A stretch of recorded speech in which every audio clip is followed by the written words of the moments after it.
नमस्कार प्यारे विद्यार्थियों, ऑनलाइन यूट्यूब क्लास में आपका फिर स्वागत है। आज हम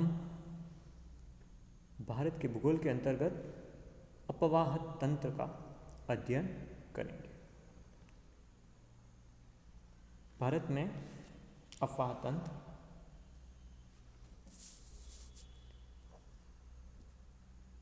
अपवाह तंत्र के अंतर्गत अगर देखा जाए तो भारत में विश्व के कुल जल संसाधनों का 5% भाग है और सतही जल है, उसके मुख्य साधन हैं नदियां हैं, झीलें हैं, तालाब हैं, पोखर हैं इत्यादि हैं। भारत में बात की जाए तो सतही जल का सर्वाधिक प्रवाह होता है वो सिंधु, गंगा और ब्रह्मपुत्र नदियों में, जो कि कुल प्रवाह का 60% है। अगर भारत के अपवाह तंत्र की बात की जाए तो भारत के अपवाह तंत्र को या नदियों को 2 भागों में बांटकर अध्ययन कर सकते हैं। एक उत्तरी भारत की नदियाँ और एक दूसरा है दक्षिणी भारत की नदियाँ। तो इस तरह 2 भागों में बांटकर अध्ययन किया जा सकता है। तो सबसे पहले हम अध्ययन करेंगे उत्तरी भारत की नदियों की। उत्तरी भारत की नदियों की बात की जाए तो उत्तर भारत की जो नदियाँ हैं वो हिमालय पर्वत में स्थित हिमनदों से निकलती है। जो हिमालय पर्वत है वहाँ से प्रवाहित होती है, निकलती है, उनका उद्गम स्थल है। जो हिमनद है वहाँ पर जो झीलें हैं उन झीलों से उनका उद्गम स्थल है। इस कारण उत्तर भारत में स्थित जो नदियाँ हैं जो हिमालय से निकलती हैं वो वर्ष भर प्रवाहित होती रहती है, क्योंकि उनका उद्गम स्थल है वो हिमनद से या झील से। तो इन्हीं नदियों का हम अध्ययन करेंगे आज, उत्तर भारत की नदियों का। उत्तर भारत की प्रमुख नदियों की बात की जाए तो पहली नदी है सिंधु नदी। सिंधु नदी इसका उद्गम है तिब्बत में स्थित मानसरोवर झील के समीप कैलाश नामक हिमानी से। यह आपको याद रखना है, कैलाश नामक हिमानी से। इसकी कुल लंबाई 2897 किलोमीटर है और भारत में इसकी लंबाई है 1134 किलोमीटर। यह नदी है वो कैलाश हिमानी से निकलते हुए भारत में प्रवाहित होते हुए पाकिस्तान में बहती है। तो भारत पाकिस्तान में प्रवाहित होते हुए यह अरब सागर में गिरती है। सिंधु नदी की बात। इसकी सहायक नदियों की बात की जाए तो चिनाब, रावी, व्यास, सतलज आदि जो नदियां हैं ये इसकी सहायक नदियां हैं। किसकी सहायक नदियां हैं? सिंधु की सहायक। इस तरह ये हमारी पहली नदी हुई सिंधु नदी। दूसरा है झेलम नदी। इस नदी का उद्गम है वो कश्मीर घाटी के दक्षिण पश्चिम में बेरीनाग में स्थित एक झरना है, बेरीनाग। वहाँ से इसका उद्गम स्थल है झेलम नदी का। और इसकी सहायक नदी है वो मंगला नदी। झेलम नदी की सहायक है मंगला नदी है और मंगला नदी पाकिस्तान के जांग के समीप चिनाब नदी में मिल जाती है। ये चिनाब नदी में मिल जाती है। ये है हमारी झेलम नदी। अगली है हमारी चिनाब नदी। इसका उद्गम है वो हिमाचल प्रदेश के लाहौर में स्थित टांडी के समीप बारालाचा दर्रा। बारालाचा दर्रा आपने हिमालय पर्वत के अध्ययन के समय पढ़ा होगा। तो इस बारालाचा दर्रे से इसका उद्गम माना जाता है। और ये चिनाब नदी है वो सिंधु की सहायक नदी है। प्रारंभ में यह दो धाराओं से मिलकर बनी है, यानी दो धाराओं में प्रवाहित होती है, चंद्रा और बागा नामक धारा से। और हिमाचल प्रदेश में इसे चंद्रभागा कहते हैं। भारत में इसकी लंबाई की बात की जाए तो चिनाब नदी की लंबाई है 1180 किलोमीटर। उसी तरह अगली नदी है हमारी रावी नदी। ये भी सिंधु की सहायक नदी है। इसका उद्गम स्थल है वो पीरपंजाल और धराधर श्रेणियों के, पीरपंजाल और धराधर श्रेणियों में उसके मध्य में स्थित बंगाल बेसिन के अंतर्गत रोहतांग दर्रा है, उस दर्रे से इसका उद्गम स्थल माना जाता है। ये पंजाब की एक छोटी नदी है और भारत में इसकी लंबाई की बात की जाए तो 720 किलोमीटर है। उसी तरह अगली नदी हमारी व्यास नदी, और ये व्यास नदी भी सिंधु की सहायक नदी है। ये भी व्यास कुंड है, रोहतांग दर्रे के पास व्यास कुंड है, उस व्यास कुंड से इसका उद्गम स्थल है। और भारत में इसकी कुल लंबाई की बात की जाए तो 615 किलोमीटर है, किसकी? व्यास नदी की। अगली नदी है जो कि सतलज नदी है, वो सिंधु नदी की एक प्रमुख सहायक नदी है। ये सिंधु नदी है, उस सिंधु नदी की एक प्रमुख सहायक नदी है। कौन सी? सतलज नदी।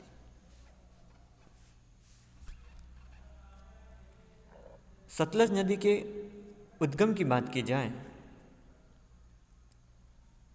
इसका उद्गम है वो कैलाश श्रेणी के दक्षिण ढाल पर स्थित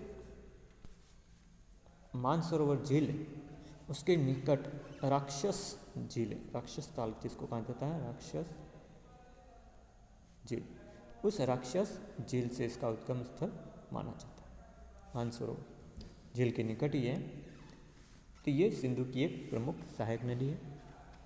इसका उद्गम स्थल राक्षस झील से है, राक्षस ताल से।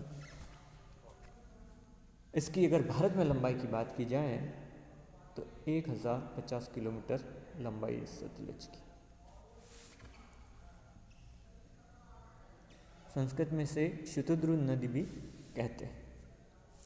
इसकी सिंधु की ये भी मुख्य सहायक नदी है। इसके अलावा भी सिंधु की कई सहायक नदियां हैं, द्रास हैं, जंस्कर हैं, श्योक हैं, आदि सब सिंधु की अन्य सहायक नदियां के अंतर्गत आते हैं। उत्तर भारत की ये जो नदियां हैं, इसके अलावा देखें तो एक प्रमुख नदी है गंगा नदी, मुख्य नदी। इसका उद्गम स्थल है वो गंगोत्री नामक हिमनद से। हिमालय में गंगोत्री नामक हिमनद है, उस हिमनद से इसका उद्गम है, जो कि महान हिमालय में स्थित है। गंगा नदी है वो प्रारंभ में जब उद्गम होता है तो दो शाखाओं में बटी होती है। एक का नाम है भागीरथी और दूसरे का नाम है अलकनंदा। ये भागीरथी है वो मुख्य शाखा है इसकी, और इन दोनों का, भागीरथी और अलकनंदा, इन दोनों नदियों का जो संगम होता है वो देवप्रयाग में होता है। नाम सुना होगा, देवप्रयाग। अब जहाँ पे ये संगम होता है देवप्रयाग, उसके बाद इसका नाम गंगा होता है। क्या होता है? गंगा। तो प्रारंभ में यह दो शाखाओं में भागीरथी और अलकनंदा, उनका संगम होता है देवप्रयाग में, और उसके बाद इसका नामकरण होता है गंगा नदी। भारत में इसकी लंबाई की बात की जाए तो 2510 किलोमीटर। गंगा की सहायक नदियों की बात की जाए तो रामगंगा है, गोमती है, गागरा है, ताप्ती है, ये सब जितनी नदियाँ दिख रही हैं, गंडक हैं, कोसी हैं, ये सब नदियाँ उसकी सहायक नदियाँ। यमुना है, टॉन्स नदी है, सोन नदी है, चंबल है, सिंधु है, बेतवा है, केन है, जो कि यमुना की सहायक नदियाँ हैं। तो ये यहाँ पे गंगा नदी की मुख्य सहायक नदियाँ हैं। गंगा के बाईं ओर से मिलने वाली सहायक नदियों की बात की जाए तो बाईं ओर से रामगंगा, गोमती, घाघरा, ताप्ती, गंडक, कोसी आदि नदियाँ मिलती। और दाहिनी ओर आकर मिलने वाली नदियों में है यमुना है, सोन है, टॉन्स हैं, आदि नदियाँ दाईं ओर से मिलती। तो इस तरह ये गंगा नदी है जो उत्तर भारत की एक प्रमुख नदी है और ये पवित्र नदी माना जाता है इसको। इसका जल खराब नहीं होता, प्रदूषित नहीं होता, ऐसा माना जाता है। दूसरी नदी है हमारी यमुना नदी। अगली नदी है हमारी यमुना नदी। यमुना नदी है वो गंगा की प्रमुख सहायक नदी है। इसका उद्गम स्थल है वो यमुनोत्री नामक हिमनद से है, जो कि हिमालय में स्थित है। यमुनोत्री, गंगा नदी का उद्गम स्थल था गंगोत्री और इसका उद्गम स्थल है यमुनोत्री। यह एकमात्र ऐसी नदी है जो हिमालय से उतरकर गंगा में मिलती है, क्योंकि इसका उद्गम भी हिमालय से ही है, इसलिए ये एकमात्र नदी है जो हिमालय से उतर करके गंगा नदी में मिलती है। गंगा नदी में ये कहाँ भी मिलती है? इलाहाबाद में, उत्तर प्रदेश में इलाहाबाद है, वहाँ पर ये गंगा नदी में मिल जाती है। यमुनोत्री से जहाँ से निकलती है और जहाँ तक ये मिलती है गंगा नदी में, यानी इलाहाबाद के मध्य, यानी यमुना की कुल लंबाई है 1375 किलोमीटर। कहाँ से उद्गम इसका? यमुनोत्री, और इलाहाबाद में मिल जाती है, उनके मध्य की कुल लंबाई है 1375 किलोमीटर। यमुना की सहायक नदियों की बात की जाए तो इसमें चंबल है, सिंध है, बेतवा है, केन है आदि नदियां हैं, वो यमुना नदी की सहायक नदियां। अगली नदी है हमारी सोन नदी, जो कि गंगा की एक सहायक नदी है।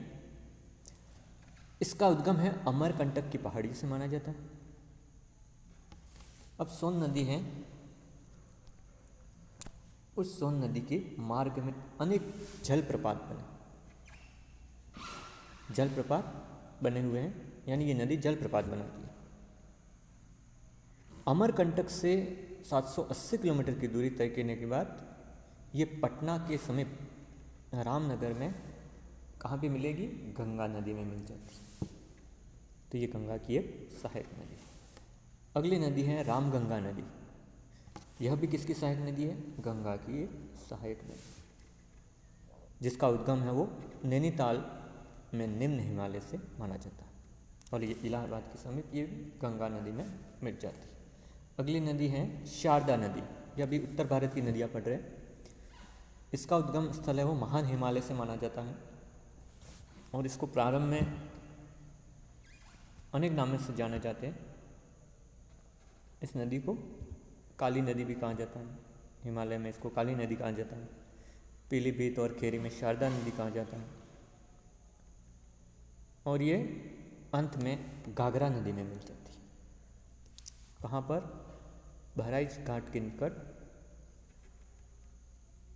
घाघरा नदी में मिल जाती है इस घाघरा।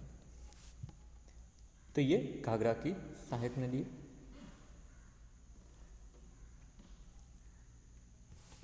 अगली है हमारी घाघरा नदी, जो कि घाघरा नदी किसकी सहायक है? गंगा नदी की एक सहायक नदी है। इसका उद्गम कुमायूं हिमालय का सीलम हिमानी से इसका उद्गम माना जाता है।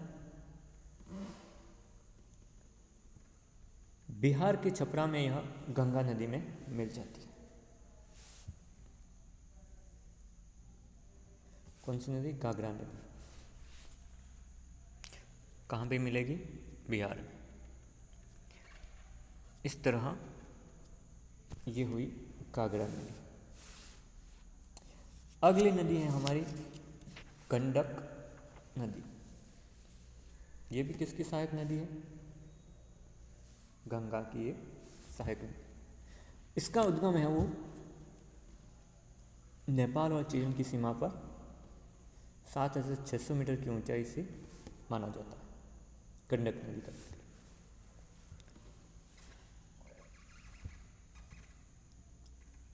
अगर भारत में की बात की जाए, गंडक नदी चंपारण जिले के समीप, जो कि बिहार में है, ये भारत में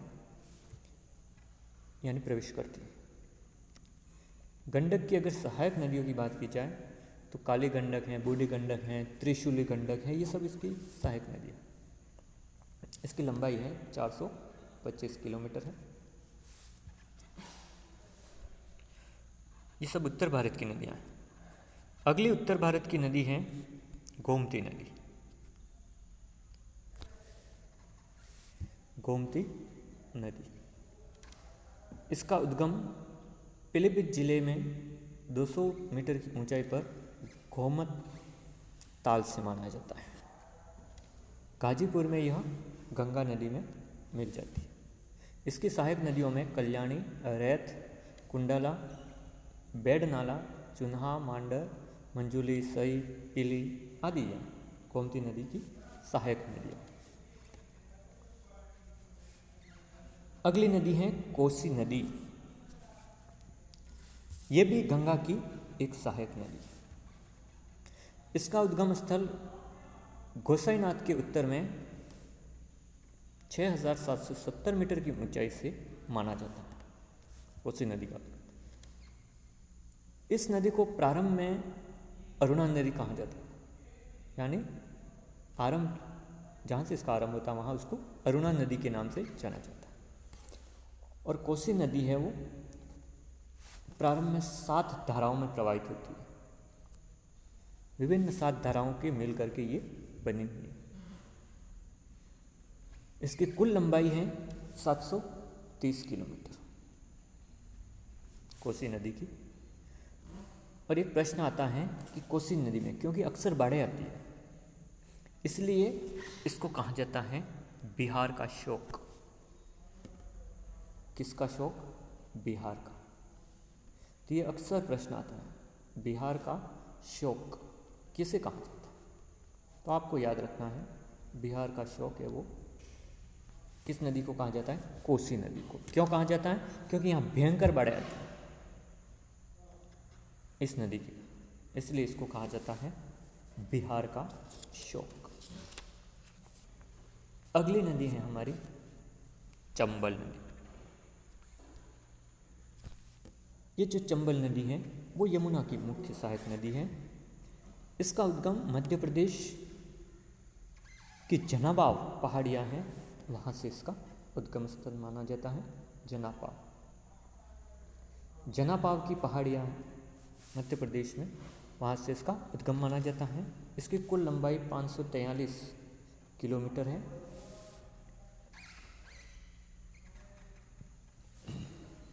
कुल लंबाई की बात की जाए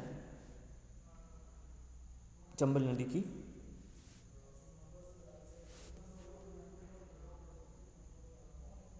1050 किलोमीटर, 543 नहीं है, 1050 किलोमीटर है। उद्गम स्थल कहाँ से हुआ था? जनापाव की पहाड़ी से, मध्य प्रदेश में। कुल लंबाई कितनी है? 1050 किलोमीटर। और ये कहाँ कहाँ प्रवाहित होती है? मध्य प्रदेश से इसका उद्गम स्थल है।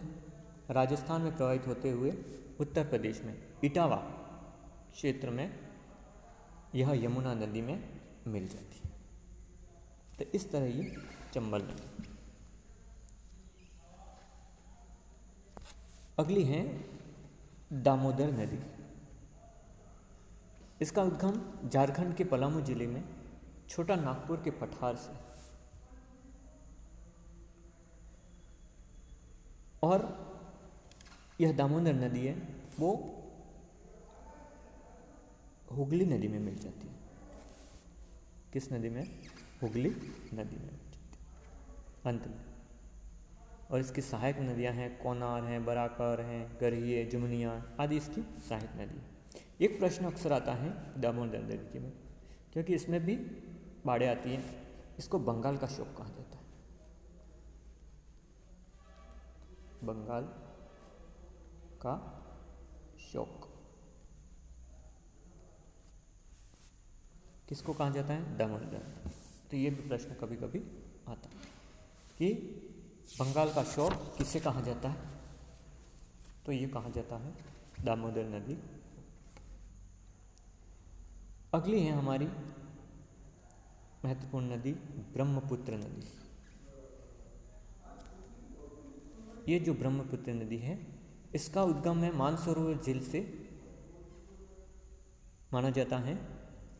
मानसरोवर झील है उससे 100 किलोमीटर दक्षिण पूर्व में इसका उद्गम है, जो कि तिब्बत पठार में स्थित कैलाश पर्वत की पूर्वी ढाल।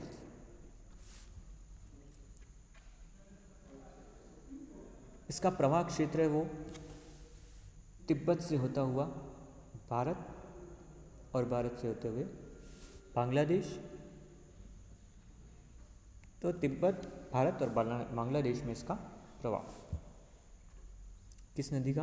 ब्रह्मपुत्र नदी। इस नदी को सांगपो नदी भी कहा जाता है। ब्रह्मपुत्र को सांगपो।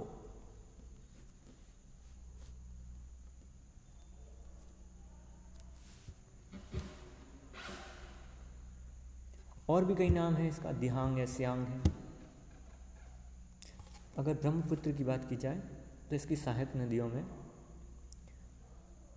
सुवर्णशिरी, धनशिरी, मानस, तिस्ता, दिवांग, दिशु, कोपिली, लोहित आदि इसकी सहायक नदियाँ। इसकी कुल लंबाई की बात की जाए तो इसकी कुल लंबाई है 2900 किलोमीटर और भारत में 885 किलोमीटर लंबी है। इस ब्रह्मपुत्र नदी की सबसे बड़ी विशेषता जो अक्सर प्रश्न आता है,